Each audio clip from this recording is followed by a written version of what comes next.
आप सभी के मैं आपके मंच the success point at the rate में शानदार महत्वपूर्ण प्रश्नों की श्रृंखला में एक बार फिर से हाजिर हुआ हूँ दोस्तों। बहुत ही शानदार, बहुत ही लाजवाब सेशन होने वाला है। आज हम शुरू करेंगे आधुनिक भारत के महत्वपूर्ण वस्तुनिष्ठ प्रश्नों को, जो कि आपके किसी भी एग्ज़ाम के लिए काफ़ी महत्वपूर्ण होगा दोस्तों। चाहे वो यूपीएससी हो, यूपीपीएससी हो, यूपीपीसीएस हो, या फिर आपका समीक्षा अधिकारी, सहायक समीक्षा अधिकारी यानी कि आरओ या अदर वनडे एग्ज़ाम के लिए भी काफ़ी महत्वपूर्ण होगा। बस आप इस वीडियो को शुरुआत से अंत तक बिना स्किप किए हुए ज़रूर देखें प्यारे दोस्तों। ये आपको आपके लक्ष्य तक पहुँचाएगा। शुरू करने से पहले गुजारिश है कि इस वीडियो को ज़्यादा से ज़्यादा लोगों तक शेयर करें, ज़्यादा से ज़्यादा लोगों को जोड़ने का प्रयास करें। तो चलिए शुरू करते हैं दोस्तों। और इस वीडियो को लाइक और कमेंट ज़रूर किया करें दोस्तों, क्योंकि जितना आप लाइक करेंगे, जितना आप कमेंट करेंगे दोस्तों, हमारा मनोबल बढ़ता है और उतना और अच्छा करने का हम लोग प्रयास करते हैं। बात समझ में आ रही है दोस्तों? चलिए शुरू करते हैं। तो आज का पहला प्रश्न क्या कह रहा है? निम्नलिखित में से कौन सा एक कथन है जो सही नहीं है? अली मर्दान खान ने बंगाल में राजस्व कृषि पद्धति प्रारंभ की। महाराजा रणजीत सिंह ने लाहौर में तोपों के निर्माण के लिए आधुनिक ढलाई खाने स्थापित किए। आमेर में सवाई जयसिंह ने यूक्लिड के रेखा गणित के तत्वों का संस्कृत में अनुवाद कराया। मैसूर में टीपू सुल्तान ने श्रृंगेरी मंदिर में देवी शारदा की मूर्ति के निर्माण के लिए धन दिया।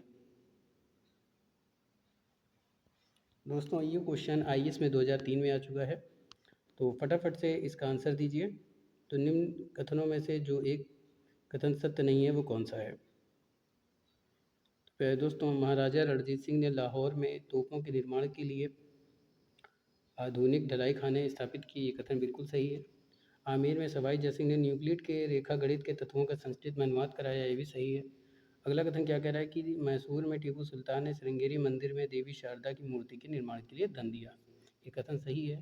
पहला कथन क्या कह रहा है कि अली मर्दान खान ने बंगाल में राजस्व कृषि पद्धति प्रारंभ की। तो प्यारे दोस्तों यही कथन क्या है? गलत हो जाएगा, तो आंसर आपका क्या हो जाएगा? ए। तो A is the right answer for this question. अगले प्रश्न की तरफ चलते हैं। अगला प्रश्न क्या पूछ रहा है? अगला प्रश्न पूछ रहा है प्यारे दोस्तों कि पंजाब के पूर्व महाराजा दिलीप सिंह के विषय में निम्नलिखित में से कौन सा एक कथन सत्य है? कौन सा एक कथन सत्य है? 23 अक्टूबर 1893 को उनका निर्धन पेरिस में हुआ।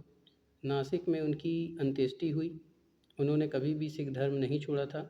वह कभी भी रूस नहीं गए थे। इसमें से आपको बताना है कि कौन सा एक कथन सत्य है। तो दोस्तों पंजाब के पूर्व महाराजा दिलीप सिंह के अगर विषय में हम बात करें कि कौन सा कथन सत्य है, तो 23 अक्टूबर 1893 को उनका निर्धन पेरिस में हुआ था। यही कथन क्या है? सही हो जाएगा। तो A is the right answer for this question. अगला प्रश्न, बंगाल के किस नवाब ने यूरोपी की तुलना मधुमक्खी, यानी जो यूरोपीय होते हैं, बंगाल के किस नवाब ने यूरोपियों की तुलना मधुमक्खी से की थी? अलवर्दी खां, सिराजुद्दौला, मीर जाफ़र, मीर कासिम।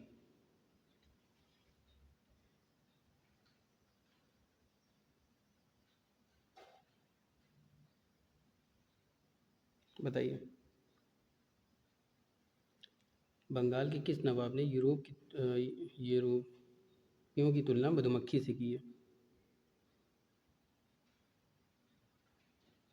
बंगाल के किस नवाब ने यूरोपियों की तुलना मधुमक्खी से की है प्यारे दोस्तों? तो ये की है अलवर्दी खान है। तो आंसर आपका क्या हो जाएगा? ए। तो A is the right answer for this question. अगला प्रश्न, किसने फ्रांसीसी विशेषज्ञों की मदद से डिंडीगुल में एक आधुनिक शस्त्रागार स्थापित किया? शिवाजी, हैदर अली, टीपू सुल्तान, इनमें से कोई नहीं। किसने फ्रांसीसी विशेषज्ञों की मदद से डिंडीगुल में एक आधुनिक शस्त्रागार स्थापित किया दोस्तों?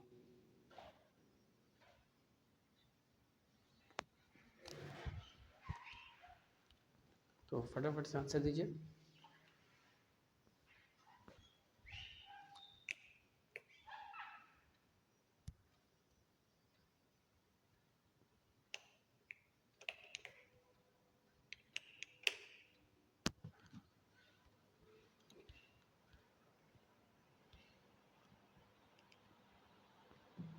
तो दोस्तों जिसने फ्रांसीसी विशेषज्ञों की मदद से डिंडीगुल में एक आधुनिक शस्त्रागार स्थापित किया, वो कौन था? तो वो था हैदर अली। तो आपका ऑप्शन क्या हो जाएगा? B. To B is the right answer for this question. अगले प्रश्न की तरफ चलते हैं। अगला प्रश्न क्या कह रहा है? रणजीत सिंह ने सुप्रसिद्ध हीरा प्राप्त किया था शाहसूजा से, जमा शाह से, दोस्त मोहम्मद से, शेर अली से।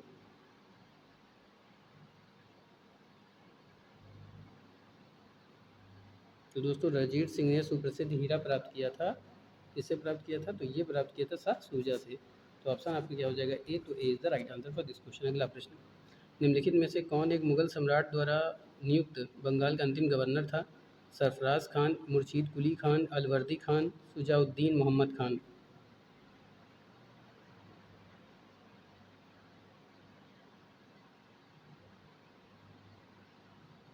तो दोस्तों निम्नलिखित में से जो एक मुगल सम्राट द्वारा नियुक्त बंगाल का अंतिम गवर्नर था वो कौन था?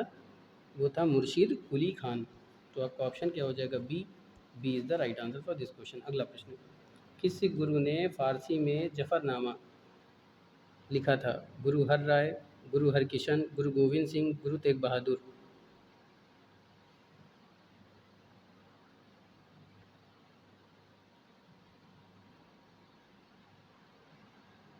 जिस सिख गुरु ने फारसी में जफरनामा लिखा था प्यारे दोस्तों, उसका नाम क्या है? वो कौन थे? वो थे गुरु हरिकिशन। तो आपका ऑप्शन क्या हो जाएगा? बी। तो B is the right answer for this question. अगला प्रश्न, आदि ग्रंथ किसने संकलित किया? गुरु नानक ने, गुरु रामदास ने, गुरु अर्जुन देव ने, गुरु गोविंद सिंह ने।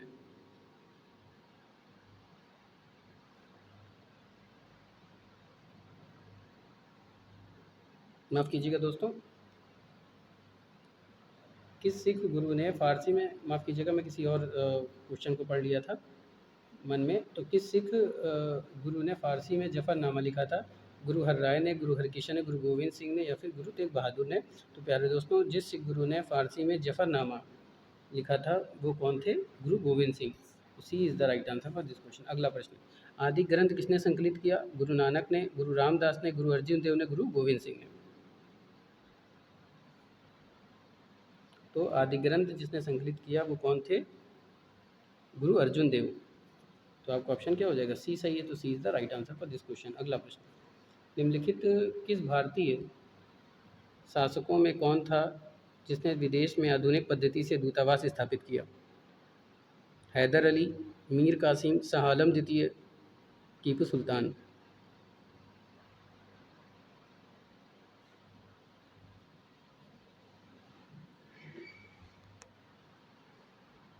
तो प्यारे दोस्तों निम्नलिखित में से जिस भारतीय शासक ने विदेश में आधुनिक पद्धति से दूतावास स्थापित किया था वो कौन था? वो था मीर कासिम। कौन था प्यारे दोस्तों? दूतावास स्थापित किया था वो कौन था? तो दूतावास जिसने स्थापित किया था वो था टीपू सुल्तान। क्या हो जाएगा प्यारे दोस्तों? डी। तो D is the right answer for this question. बात समझ में आ रही है? जिस भारतीय शासक ने विदेश में आधुनिक पद्धति से दूतावास स्थापित किया वो कौन था? टीपू सुल्तान था। चलिए आगे चलते हैं। महाराजा रणजीत सिंह के राज्य की राजधानी थी? अमृतसर, पटियाला, लाहौर, कपूरथला।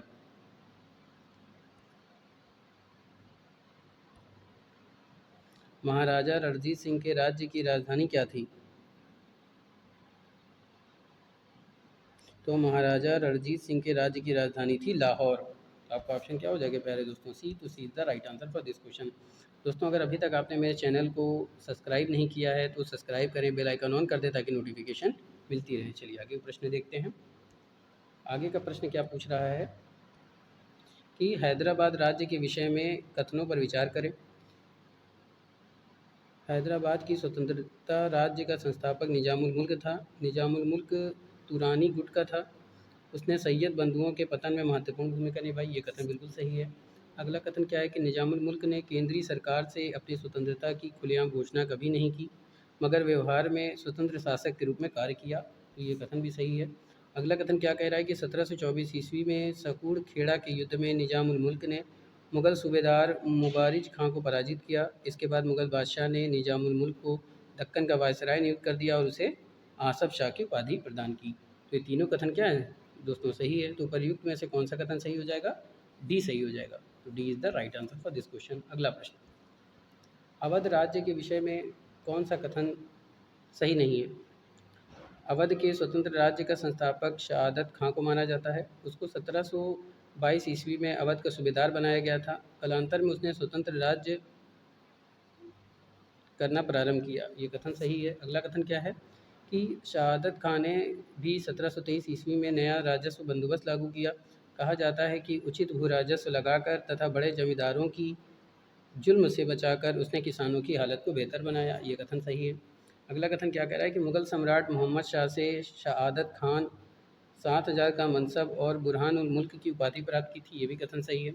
अगला कथन क्या कह रहा है कि 1740 ईस्वी में शहादत खान की मृत्यु के बाद उसका भतीजा था दामाद सफदरजंग अवध का नवाब बना। तो ये गलत हो जाएगा प्यारे दोस्तों, क्योंकि ये हुआ था 1739 की बात है।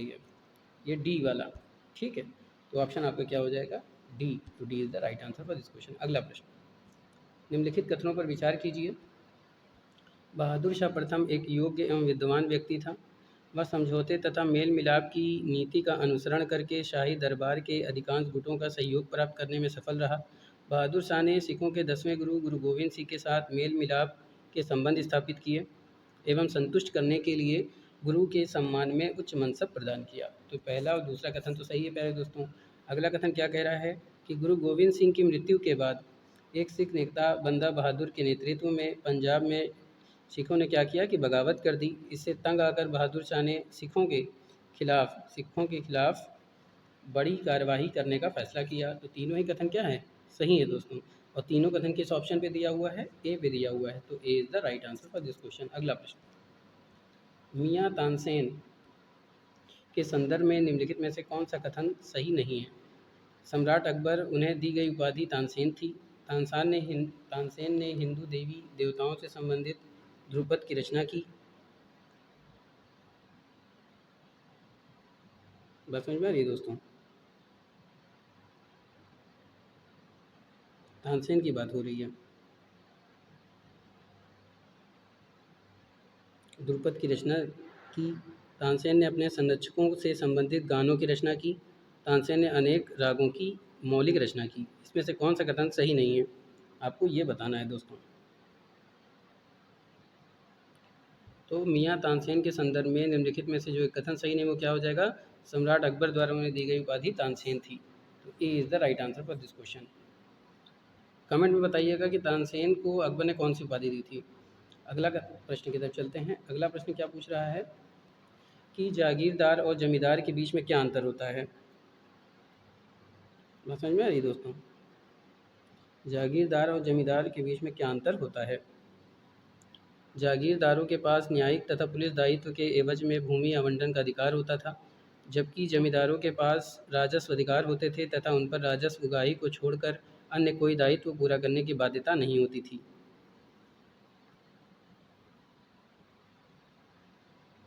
तो पहला कथन क्या हो जाएगा? गलत हो जाएगा। अगला कथन क्या कह रहा है? जमींदारों को दिए गए भूमि आवंटन वंशानुगत होते थे और जमींदारों के राजस्व अधिकार वंशानुगत नहीं होते थे। तो ये भी गलत है दोस्तों, कि वंशानुगत होता था। तो नीचे दिए गए कूट का प्रयोग का सही उत्तर चुनना है। तो आपका ऑप्शन क्या हो जाएगा? डी। तो D is the right answer for this question, क्योंकि ना तो एक और ना तो दो सही है। अगला प्रश्न की तरफ चलते हैं। अगला प्रश्न क्या कह रहा है? सर्वप्रथम 1498 में वास्को डी गामा नामक है दोस्तों, ये नामक होगा, ठीक है, ये नामक होगा। वास्को डी गामा नामक पुर्तगाली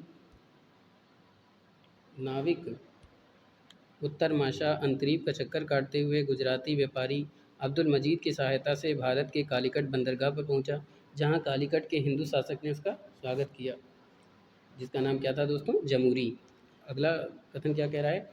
वास्को डी गामा ने कालीकट के राजा से व्यवहार नहीं पाया दोस्तों, व्यापार। क्या हो जाएगा? व्यापार। क्या हो जाएगा? व्यापार, ठीक है।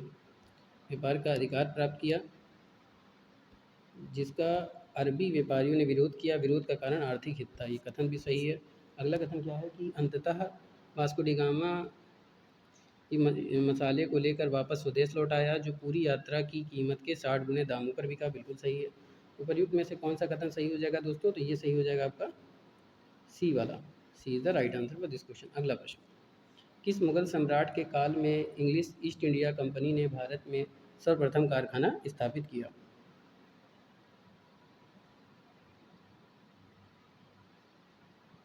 बस समझ में आ रही है?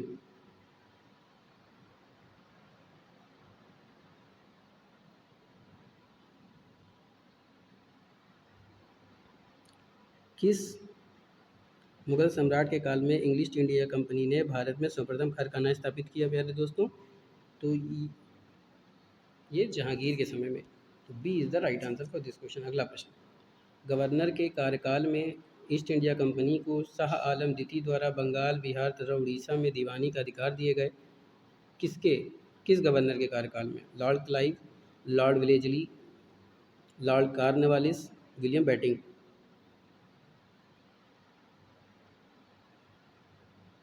तो प्यारे दोस्तों, जिस गवर्नर के कार्यकाल में ईस्ट इंडिया कंपनी को शाह आलम द्वितीय द्वारा बंगाल, बिहार और उड़ीसा में दीवानी के अधिकार दिए गए, वो कौन था? वो था लॉर्ड क्लाइव। तो ऑप्शन आपको क्या हो जाएगा? ए। तो A is the right answer for this question. अगला प्रश्न सुमेलित कीजिए। क्या सुमेलित करना है? वास्को डी गामा को मिलान करना है प्यारे दोस्तों, ठीक है। क्या करना है? मिलान करना है। आइए देखते हैं। तो वास्को डी गामा पुर्तगाल का था, ठीक है। क्रिस्टोफर स्पेन, कैप्टन कुक का हो जाएगा ग्रेट ब्रिटेन, तस्मान हॉलैंड। आपके ऑप्शन क्या हो जाएंगे प्यारे दोस्तों? 2, 1, 4, 3। आइए देखते हैं क्या ये ऑप्शन में है। बिल्कुल सही है दोस्तों, बी पे दिया हुआ है, तो B is the right answer for this question. अगले प्रश्न की तरफ चलते हैं। निम्नलिखित पर विचार करें। मुद्रा के स्वरूप तथा उपज के गुणों के आधार पर भूमि राजस्व का मूल्यांकन, युद्ध में चलती फिरती तोपों का उपयोग, तंबाकू, लाल मिर्च की खेती। तो प्रयुक्त में से अंग्रेजों को जो भारत की देन थी वो कौन सी थी?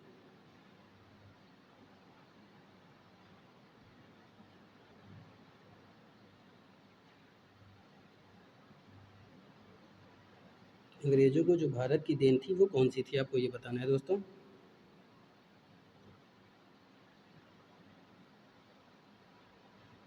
तो जो भारत की देन थी अंग्रेजों को, वो इनमें से कोई नहीं था दोस्तों, ठीक है। कोई नहीं था, तो आपके ऑप्शन क्या हो जाएंगे? डी। तो D is the right answer for this question. अगला प्रश्न क्या कह रहा है? निम्नलिखित में से कौन सा एक है जो सत्य है?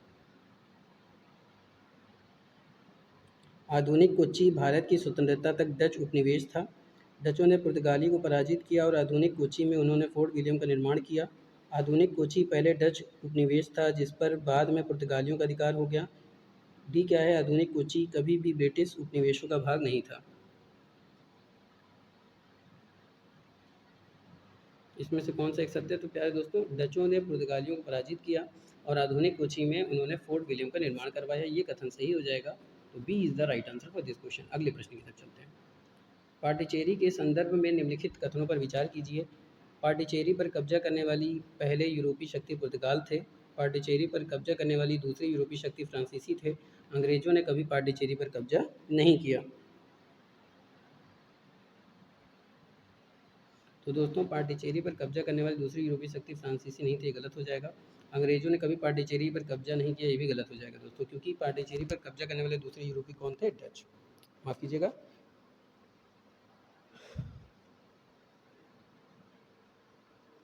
तो आपका ऑप्शन क्या हो जाएगा? पहला सही हो जाएगा, तो केवल एक। तो A is the right answer for this question. समझ में आ रही है दोस्तों? पुर्तगाली या पांडिचेरी पर कब्जा करने वाली दूसरी यूरोपीय शक्ति कौन थी? तो दोस्तों, ये डच थी, ठीक है। अंग्रेजों ने पांडिचेरी पर कब्जा कब किया था? तो 1793 में किया था, ये भी याद रखिएगा। चलिए आगे चलते हैं।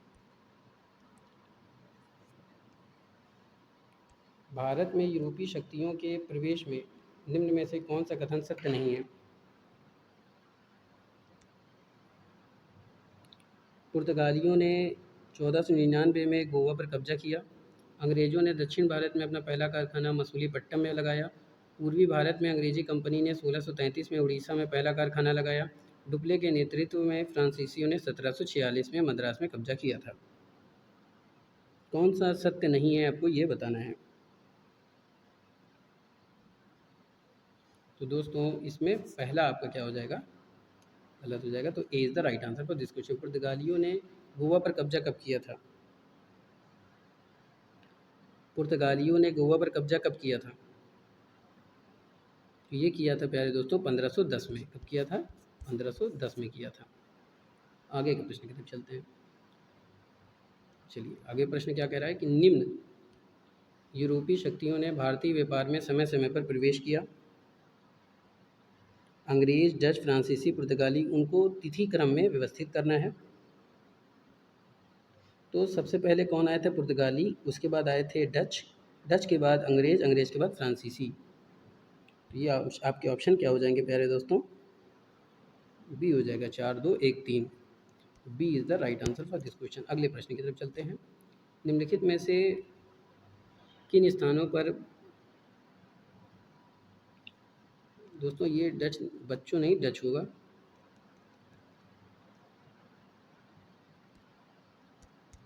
ये डचों होगा। डचों ने अपने व्यापारिक अड्डे स्थापित किए। नागपट्टनम, चिनसुरा, मछलीपट्टनम, सूरत, भरूच, आगरा, कोचीन, अहमदाबाद, पटना, उपरोक्त सभी।